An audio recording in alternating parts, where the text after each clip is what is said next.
Aqui está um pequeno experimento. O hexágono no meio parece côncavo e afundado ou é convexo e saliente? Se você acha que é afundado ou côncavo, provavelmente pertence a uma cultura que lê da esquerda para a direita. Se você vê como saliente ou convexo, provavelmente pertence a uma cultura que lê da direita para a esquerda, como o árabe. Este é um exemplo de como a cultura molda sua visão do mundo, indo além de algumas ilusões de ótica curiosas. A cultura transforma como nossos cérebros processam informações. Por isso, diferentes culturas projetam as coisas de formas distintas. Por isso, a panela elétrica de arroz japonesa difere do design americano. O mesmo ocorre com a marcenaria tradicional japonesa versus a europeia e com pôsteres de filmes. E assim por diante. Answer in Progress e Cynthia Ju explicaram em vídeos por que culturas ocidental e oriental projetam sites de modos tão distintos. Achei esses vídeos muito inspiradores e quis explorar mais como a cultura influencia não só o design de sites, mas todo tipo de design.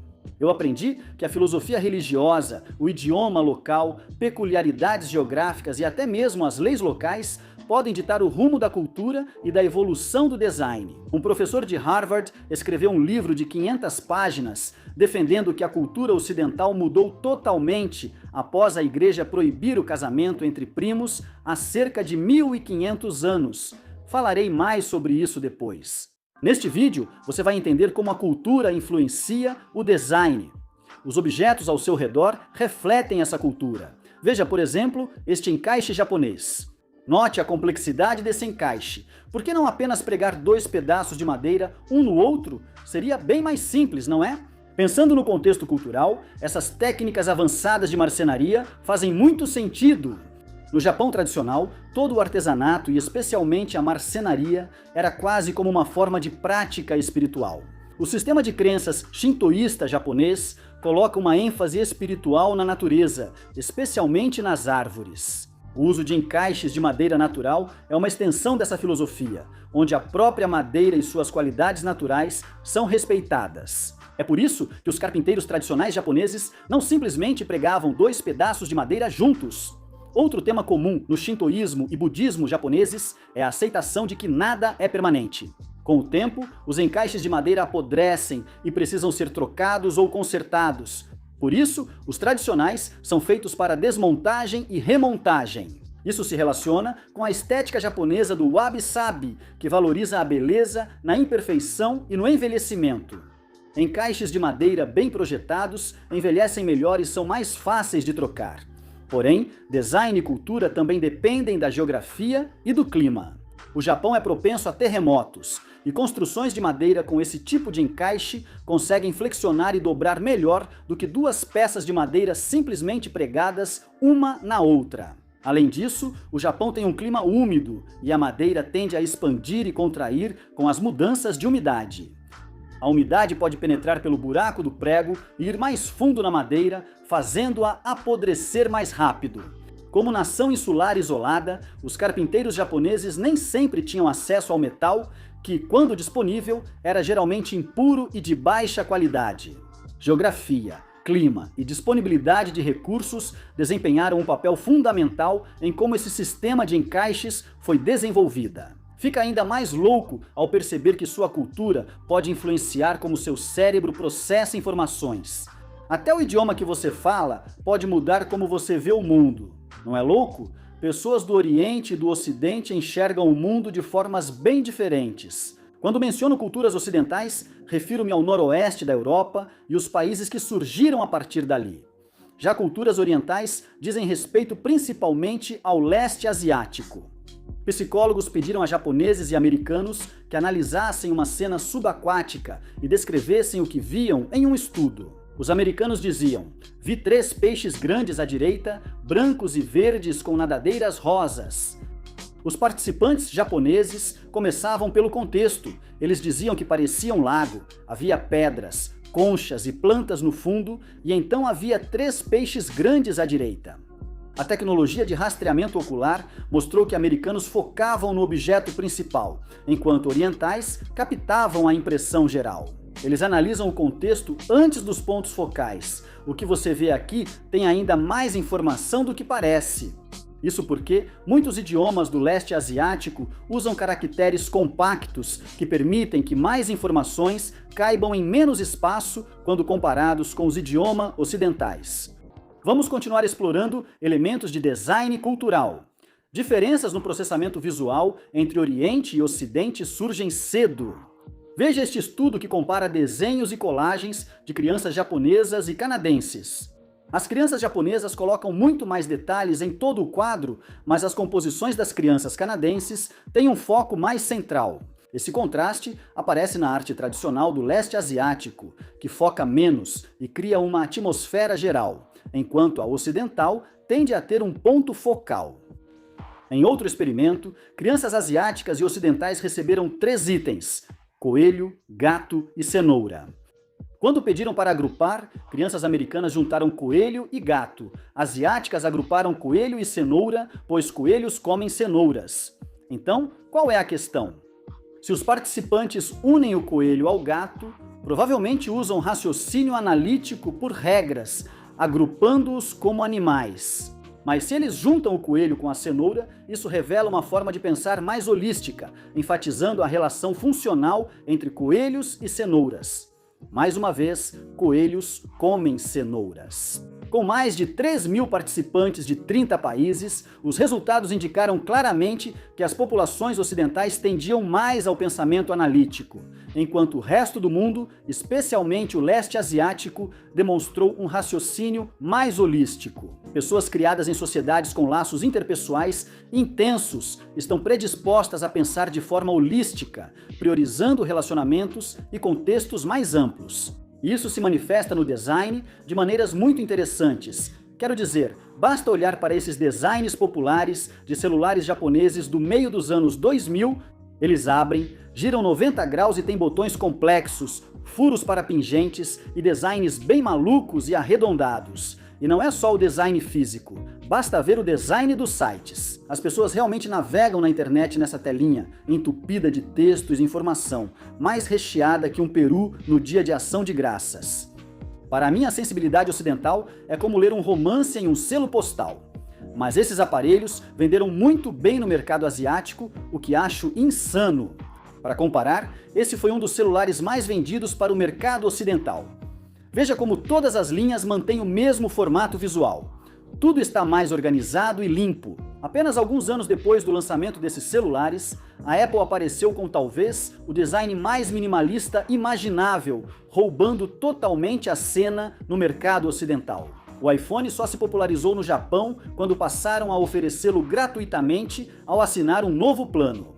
Isso, na verdade, é bem comum hoje em dia, mas era algo muito incomum no final dos anos 2000. Antes de aprofundar nas diferenças entre as culturas oriental e ocidental, ressalto que Oriente e Ocidente não representam toda a diversidade cultural dessas regiões. Japão e China são bem diferentes e dentro da China há subculturas distintas em diferentes regiões. Há muitas pessoas que são pensadores holísticos no Ocidente e muitos pensadores analíticos no Oriente. Com a consolidação e globalização da cultura e dos mercados, as diferenças entre designs estão ficando menos evidentes em algumas categorias de produtos. Mas usar essas categorias amplas ainda nos ajuda a entender melhor as variações globais de design e a colaboração entre culturas. O ponto principal aqui é que existem diferenças psicológicas e de processamento muito reais entre diferentes culturas, e isso tem um grande impacto sobre quais designs serão bem-sucedidos em suas respectivas regiões. Nascer em uma cultura é como usar óculos cor-de-rosa sempre.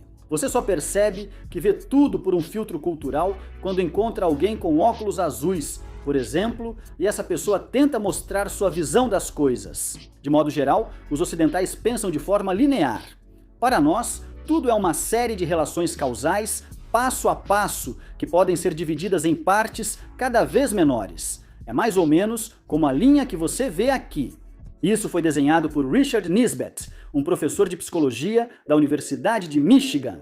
E à direita, você tem o mesmo diagrama feito por um dos alunos sino-americanos de Nisbett. É assim que os asiáticos orientais costumam ver peças interrelacionadas que se encaixam umas dentro das outras. Mais uma vez, essas generalizações não se aplicam a cada indivíduo da cultura. Entrevistei vários designers asiáticos para este vídeo, e alguns têm um jeito de pensar e traços bem mais lineares do que eu.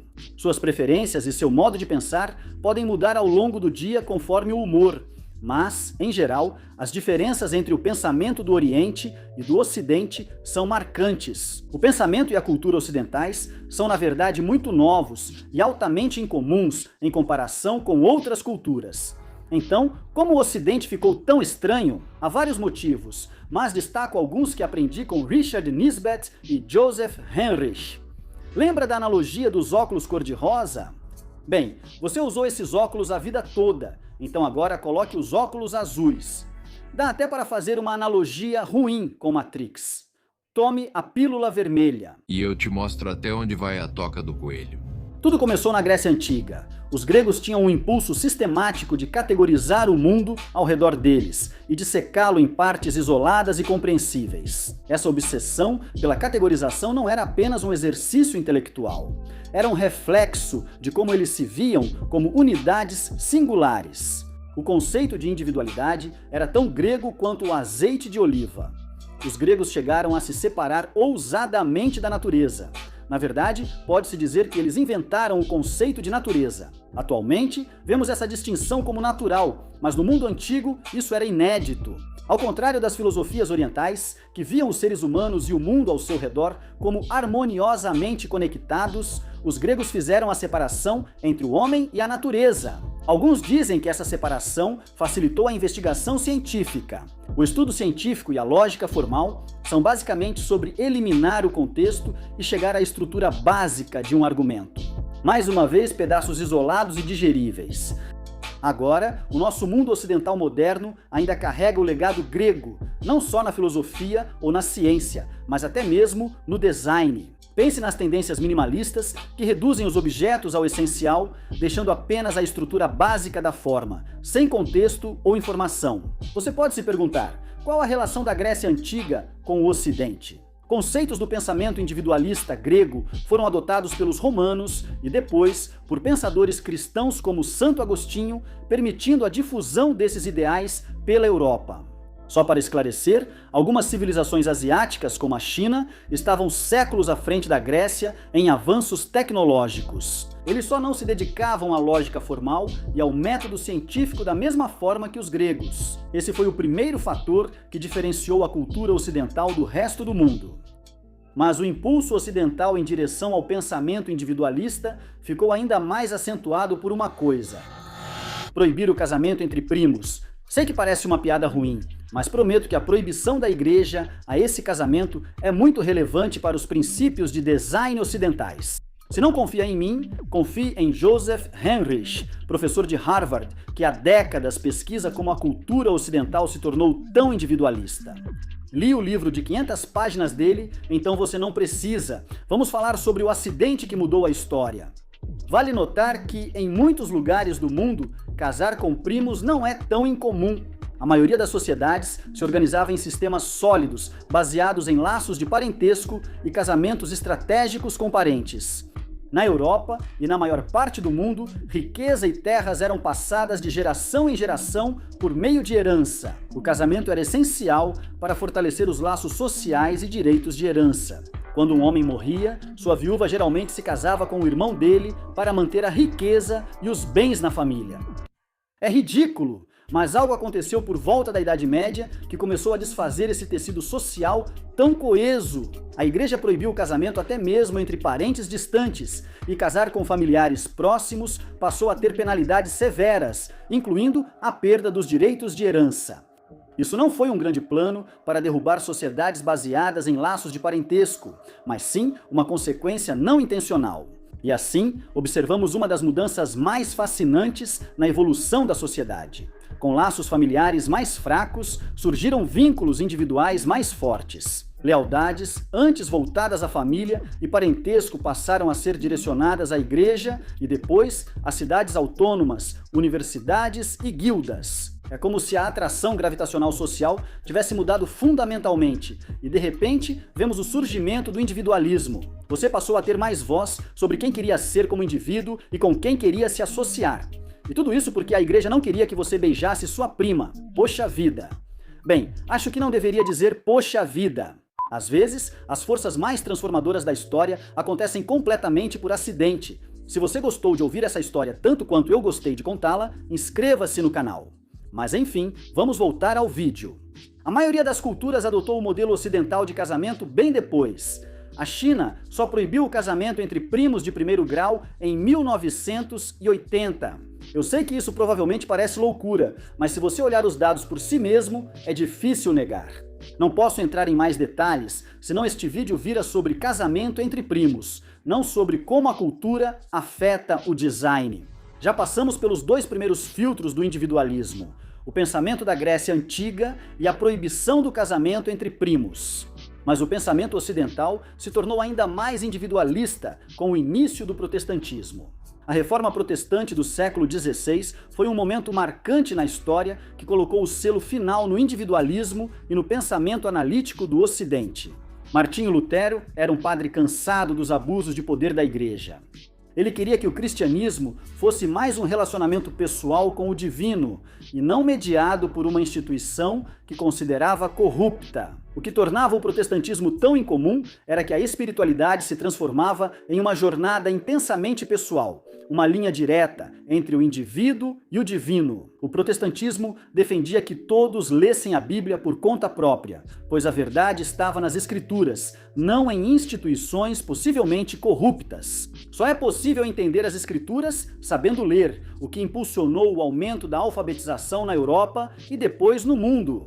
E a alfabetização generalizada não significou apenas mais pessoas lendo, ela transformou a cognição humana. A memória melhorou, o processamento visual deu um salto e as habilidades de resolução de problemas ficaram mais afiadas. O protestantismo colocou os compromissos pessoais dos indivíduos no centro de suas vidas. Ok, acabamos de passar por cerca de 2000 anos de história mundial em 5 minutos.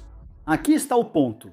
Com esses 3 fatores, o Ocidente estava preparado para o surgimento de produtos e marcas individualizados. Em um mundo centrado no eu, o que compramos mostra nossos valores. Expressar quem somos pelas coisas que compramos é um conceito bastante ocidental. Essa sensibilidade ainda existe no Oriente, mas estudos indicam que não é tão pronunciada. Em sociedades de caçadores-coletores, como a tribo Hadza, esse impulso de expressar individualidade através das coisas que você possui, literalmente não existe.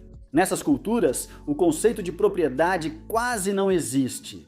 Um bom exemplo de compra para refletir valores europeus eram os relógios de bolso. O relógio de bolso foi inventado poucos anos após a Reforma Protestante, e eu não acho que isso seja uma coincidência. Esses relógios simbolizam diligência, pontualidade e riqueza. Eles também representam a perspectiva analítica ocidental sobre o tempo. Antes da Idade Média, na Europa, medir o tempo com precisão não era crucial.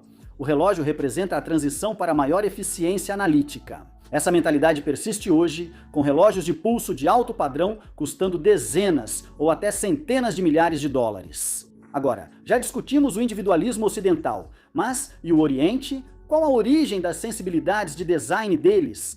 As principais doutrinas da cultura do leste asiático surgiram na China antiga. A vida social chinesa era interdependente e a harmonia era extremamente importante. Tratava-se do equilíbrio entre você, sua comunidade e a natureza. Era um mundo que olhava além do indivíduo e voltava-se para o coletivo.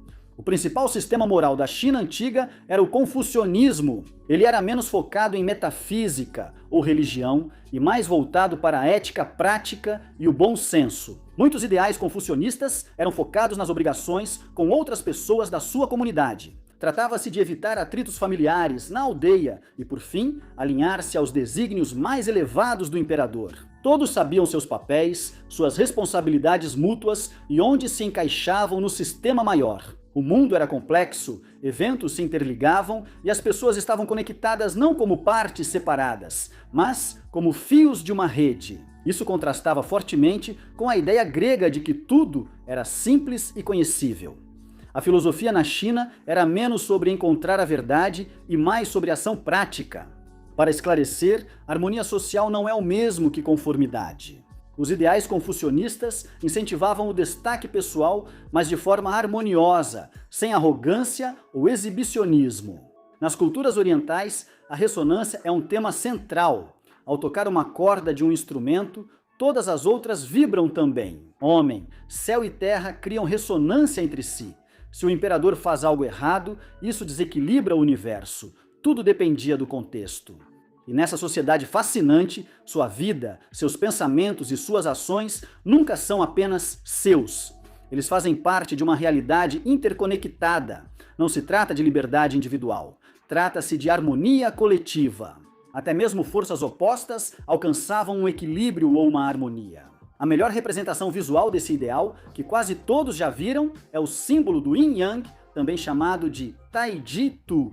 O Taiji Tu é um símbolo chinês antigo que representa a dualidade em tudo. Ele representa as forças interconectadas e interdependentes, onde elementos opostos não estão em conflito, mas sim se complementam. Quando o Yin se torna forte demais, o Yang surge para restaurar o equilíbrio.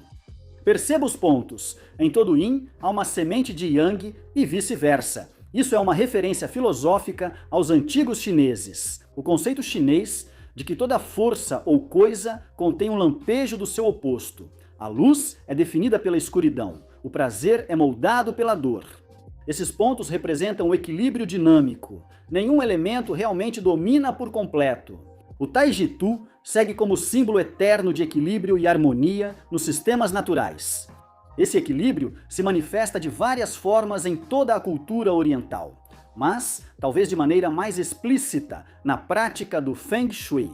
Essa antiga prática chinesa envolve organizar o ambiente para criar harmonia e equilíbrio, além de promover o fluxo de energia positiva, ou Qi. O Feng Shui e outras filosofias de design orientais procuram considerar o quadro mais amplo. Muito disso é bastante prático, como a maneira de posicionar os móveis e outros elementos em um cômodo para maximizar o fluxo e a energia pelo espaço. Isso significa permitir que a luz entre nos cômodos de forma mais eficiente, facilitar a circulação pelo espaço e conseguir ver o que está acontecendo ao seu redor enquanto está sentado. O canal Dear Modern tem ótimos vídeos que ensinam a aplicar princípios do design Feng Shui, que às vezes aborda aspectos metafísicos. É por isso que esse skyline de Hong Kong tem vários buracos. Esses são portais para permitir que os dragões passem.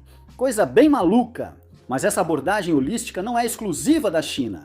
A Coreia tem práticas semelhantes e os princípios de design japoneses também focam na interconexão da vida, tema comum nos costumes budistas e shintoístas, como falei no início do vídeo. Então, como isso ocorreu? Bem, é mais do que apenas filosofia ou religião. Também tem a ver com a terra que habitamos. O sul da China, com seus campos ondulados, tinha o arroz como principal cultura agrícola. Os arrozais exigem cooperação entre muitas pessoas, e essa dependência da comunidade influenciou a abordagem holística intrínseca à cultura do leste asiático. Cerca de 85% da Grécia é montanhosa, dificultando a agricultura, mas favorecendo a criação de animais, comércio e pesca, que exigem menos cooperação. As principais cidades portuárias da Grécia eram verdadeiros caldeirões culturais, onde pessoas de todo o mundo vinham para negociar. Gregos tinham contato com costumes, culturas e crenças variadas, o que estimulava a curiosidade e individualismo. Richard Nisbet é citado dizendo que a Atenas antiga seria quase como uma cantina de Star Wars. Compare isso com o leste da China, onde pelo menos 95% das pessoas eram da etnia Han e eram culturalmente muito semelhantes entre si. Lembre-se, há grande diversidade de pensamento em todos os países. Regiões onde predomina o cultivo de arroz irrigado, como o sul da China, costumam apresentar pensamento mais holístico. Regiões propícias ao cultivo de trigo e milho, como o norte da China, tendem a incentivar um pensamento mais analítico. Isso depende do grau de cooperação exigido para sobreviver. Quanto maior a área destinada ao arroz irrigado ou a outros esforços cooperativos, mais forte tende a ser o pensamento coletivista. Geografia e filosofia podem impactar a cultura e o design, mas há outro fator que vai ainda mais longe: a linguagem. A linguagem não é apenas uma ferramenta de comunicação, é uma lente para interpretar e moldar nossa realidade. Recentemente, um amigo designer alemão me deu um ótimo exemplo. Ela citou o exemplo da palavra alemã para aspirador de pó, Staubsauger, que significa literalmente sugador de poeira. Imagine ser designer e receber o pedido de criar um sugador de poeira. Só esse termo já limita sua criatividade. A palavra é clara e não permite muita interpretação. Em turco, aspirador de pó é elektrik süpürge. Elektrik süpürge. Elektrik süpürge. Elektrik süpürgesi. Elektrik süpürge. Elektrik süpürgesi. A tradução literal é vassoura elétrica. Imagine ser um designer encarregado de criar uma vassoura elétrica em contraste com um sugador de pó.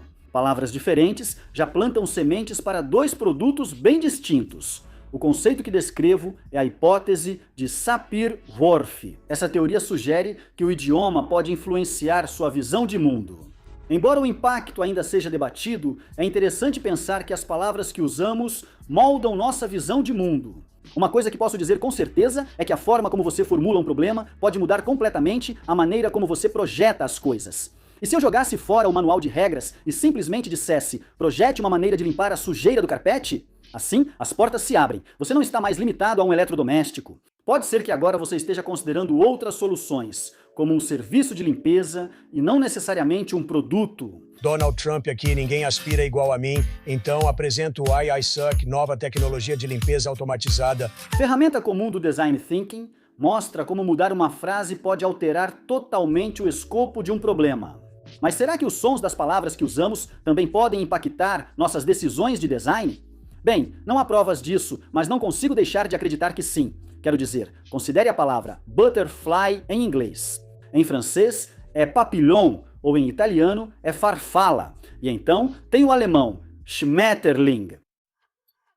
Schmetterling. Isso também se relaciona com a diferença entre a cultura oriental e ocidental. Richard Nisbett, um psicólogo cognitivo, aponta que línguas com destaque para o tópico, como japonês, coreano e mandarim, focam mais no tema geral ou tópico do que no sujeito da frase. Nessas línguas, você pode descrever um cenário dizendo: neste lugar, esquiar é bom, onde o contexto, o lugar, é estabelecido antes mesmo de chegarmos ao que há de bom ali, que é o esqui. Agora, contraste isso com o inglês ou outras línguas indo-europeias. Nós diríamos, o esqui é bom neste lugar.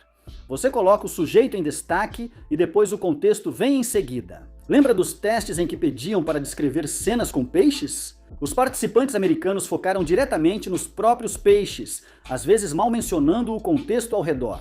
Os participantes japoneses primeiro descreveram o ambiente antes de detalhar os peixes. Isso reflete como a linguagem pode direcionar nossas percepções e padrões de pensamento. Mas não é só a estrutura da frase que importa. Às vezes, são as próprias palavras. Quando a Mercedes-Benz estava comercializando seus carros na China, eles descobriram que a pronúncia de Benz, pelo menos em chinês, soava meio parecida com a frase correr para a morte. Sem surpresa, optaram por uma rápida mudança de marca. Até nossa percepção de cor pode ser influenciada. A tribo Himba, na Namíbia, por exemplo, não possui palavra para azul. Na língua deles, azul é apenas outro tom de verde. Quando eles veem cores com verde e o que nós chamaríamos de azul, eles têm dificuldade para distinguir entre as duas cores. Apesar das dificuldades da tribo Himba, quem fala inglês ou possui palavra para azul distingue facilmente as duas cores. É aqui que a situação fica realmente estranha. A tribo Himba é muito boa em distinguir entre tons de verde ligeiramente diferentes, muito melhor do que qualquer ocidental. Eles só têm dificuldade com o azul, talvez por não haver palavra para essa cor no idioma deles. Todo design é moldado por influências linguísticas, que afetam o que você vê, como vê e até como foi criado. Ok, então acho que deixei bem claro que a cultura influencia fortemente o design e até mesmo a maneira como você enxerga o mundo.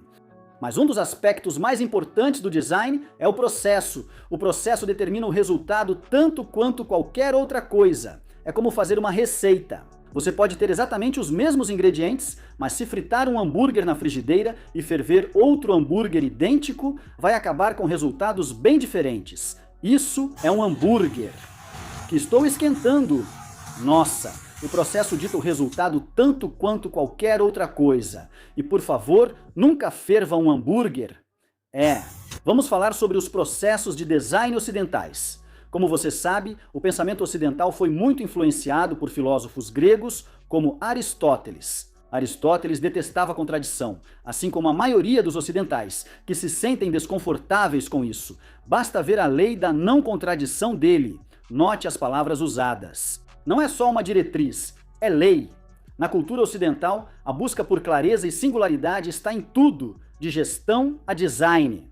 Você já ouviu esses ditados antes? Menos é mais. Bom design é o mínimo de design possível. O objetivo é manter as coisas diretas, claras e concisas. O problema é que, em culturas asiáticas de alto contexto, essa filosofia de design não se aplica. Acredito que as ideias de Dieter Rams sobre bom design ser o mínimo possível poderiam funcionar em culturas orientais. Designers e clientes orientais podem ter uma ideia muito diferente do que significa o mínimo de design possível, especialmente quando você considera o fato de que pessoas de culturas orientais conseguem processar muito mais informações visuais. Veja essa panela elétrica de arroz Black Decker ao lado do Zoji Rushi. Apesar de Dieter Rams não ter criado a panela elétrica de arroz Black Decker, ele reflete claramente seus princípios minimalistas. O design do Zoji Rushi é bom, mas as formas são muito elípticas e arredondadas. Os botões também estão dispostos de forma estranha.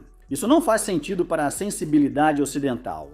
A questão é que, pelos padrões ocidentais, isso não é o design mais minimalista, mas é um dos mais vendidos no Japão e um ótimo produto. O design minimalista está presente tanto em países ocidentais quanto na Ásia Oriental, porém suas motivações e formas de expressão diferem bastante.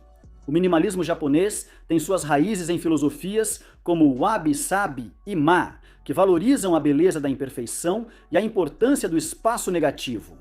O estilo de design wabi-sabi tem suas raízes em princípios zen budistas e busca criar um ambiente sereno e contemplativo. Também é importante notar que, embora essa filosofia de design japonesa tenha mais de 1000 anos, ela só ganhou popularidade no Ocidente no início do século XX. Tenho quase certeza de que a filosofia do design minimalista moderno que você vê no design japonês hoje em dia é, na verdade, mais uma resposta aos gostos ocidentais, embora eu não possa provar isso. Embora o público ocidental associe o design japonês ao minimalismo, muitos designs tradicionais japoneses são intrincados e muito complexos funcionalmente. O minimalismo europeu baseia-se no funcionalismo e racionalismo, influenciado pelos movimentos da Bauhaus e do design escandinavo. Esse estilo se destaca por formas geométricas, materiais industriais como metal e vidro e paleta monocromática. Enquanto o minimalismo japonês busca proporcionar um espaço para a contemplação espiritual e holística, o minimalismo europeu visa eficiência e clareza. Curiosamente, o destaque do contexto no japonês pode refletir seus designs focados no contexto mais amplo, enquanto a estrutura centrada no sujeito das línguas europeias pode alinhar-se a uma abordagem mais centrada no objeto do minimalismo. Essa aversão à contradição também aparece nas ferramentas usadas pelos ocidentais para analisar e resolver problemas. Se você é de uma cultura ocidental, provavelmente está balançando a cabeça pensando: é claro, quem poderia discordar da lei da não contradição? Mas não é tão simples assim. Análise SWOT, comum em negócios e design, classifica características do produto em forças, fraquezas, oportunidades ou ameaças. Simples, não? Mas e se algo for tanto uma força quanto uma fraqueza? Uma tela de ponta a ponta em um celular proporciona uma ótima experiência de visualização, mas o aparelho fica mais frágil e pode quebrar com mais facilidade. Modelos ocidentais como SWOT e metodologias de design que priorizam objetivos claros e personas frequentemente sacrificam nuances em nome da clareza. Os mapas de jornada são uma estratégia de design que cria uma narrativa linear da experiência do usuário, ignorando a bagunça e imprevisibilidade da vida real. Esses modelos não são desprovidos de mérito, mas podem ser muito limitados em seu escopo e devem ser usados como parte de um contexto mais amplo para a tomada de decisões. Eles funcionam no Ocidente, mas sua utilidade pode cair em culturas com bases conceituais diferentes. Um mapa mental é um exemplo de uma ferramenta mais holística e talvez funcionasse melhor em um contexto oriental. Eu não tenho certeza. Não estou dizendo que essas ferramentas são boas ou ruins. Só estou dizendo que não devemos assumir que essas ferramentas e processos são a solução padrão. Até mesmo algo tão fundamental quanto a lei da contradição pode valer a pena ser questionado no contexto certo. Ao nos aproximarmos das sensibilidades orientais, percebemos uma naturalidade cultural completamente diferente diante da contradição. Pense novamente na filosofia do Yin e Yang, onde opostos coexistem dentro de um círculo harmonioso. No leste asiático, é comum ver designs que equilibram vários temas ou até elementos conflitantes. Veja este telefone, por exemplo. Tem algumas listras e mais algumas listras. As listras se curvam ao redor do grande círculo preto da câmera. O flash foi colocado ao lado, mas desalinhado. Espere até ver isso, é uma loucura. O conjunto preto da câmera não é simétrico. Colocaram um texto sob uma das lentes, deixando-a mais alta que as outras. Depois eles colocaram o que eu acredito serem caracteres chineses aqui do lado, mas está entre as duas listras, o que faz com que os dois elementos entrem em conflito visual de um jeito bem estranho. O slogan em inglês tem technology escrito errado, como um erro de digitação. Sinceramente, para o olhar ocidental, esse design é um desastre. Ao mesmo tempo, não lembra nenhum telefone visto no Ocidente, onde todos imitam a Apple. Não é meu gosto, mas ao menos eles têm uma abordagem diferente. Se você sempre seguiu os princípios do design ocidental, pode achar que só uma visão única cria uma obra-prima. Já disse isso antes, mas talvez não seja uma verdade universal. Diferentes ideias podem enriquecer um design, em vez de deixá-lo confuso. Veja a pesquisa de Kai-Ping Peng, que mostrou que asiáticos orientais percebem emoções positivas e negativas numa única expressão facial. Aplique isso ao design. Imagine um design que provoca sentimentos opostos, calma, excitação, nostalgia e futurismo simultaneamente. Isso provavelmente seria caótico demais para o design ocidental, mas pode ser interessante em alguns contextos. É importante notar que os asiáticos orientais lidam bem com lógica formal. Não é como se eles não entendessem a lei da não contradição. É só que eles não a utilizam em sua vida diária com tanta frequência quanto os ocidentais. Apesar de isso causar erros lógicos, o medo ocidental da contradição também gera erros. A necessidade de consistência e não contradição nas culturas ocidentais pode levar à simplificação excessiva ou até mesmo à rejeição de questões complexas e nuançadas. Não dá para falar de design no Oriente sem citar que a China é conhecida por copiar propriedade intelectual ocidental. Alguns dizem que pode ser uma questão da cultura oriental. Para ser justo, dar crédito aos indivíduos é um conceito bem ocidental. Talvez isso faça parte da questão, mas não acho que explique tudo. O roubo de propriedades intelectuais de países desenvolvidos é, infelizmente, comum. Nos séculos 18 e 19, os Estados Unidos, ainda em desenvolvimento, ocasionalmente roubavam propriedade intelectual da Grã-Bretanha. Samuel Slater, famoso por ser chamado de Slater, o traidor, pelos britânicos, memorizou projetos de máquinas têxteis antes de copiar os desenhos e se mudar para os Estados Unidos. A Grã-Bretanha tinha leis rígidas contra a exportação dessa tecnologia, e a Alemanha também era conhecida por se apropriar de conhecimento tecnológico e científico da Grã-Bretanha e de outros países industrializados. Atualmente, séculos depois, Alemanha e Estados Unidos já consolidaram a geração de sua própria propriedade intelectual. Acredito que o roubo de propriedade intelectual seja um problema sério em vários países, principalmente na China.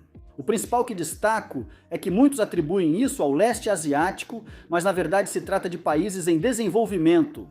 Olhando para o futuro, temos a chance de unir o melhor das perspectivas culturais para enfrentar os desafios à frente.